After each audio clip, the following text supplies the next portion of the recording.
كيف نقول بالإنجليزية وداعاً؟ Goodbye.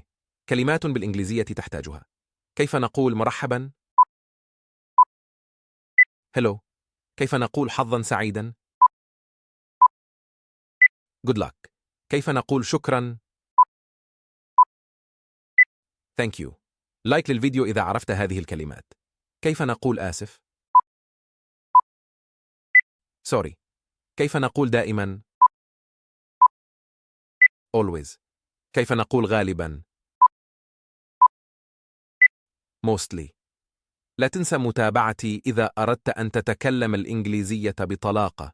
كيف نقول من فضلك؟ Please. كيف نقول أمل؟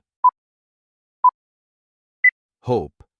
اكتب في التعليقات كم تحصلت على 10. كيف نقول حلم؟ Dream. تابعنا للتعلم أكثر وشكراً.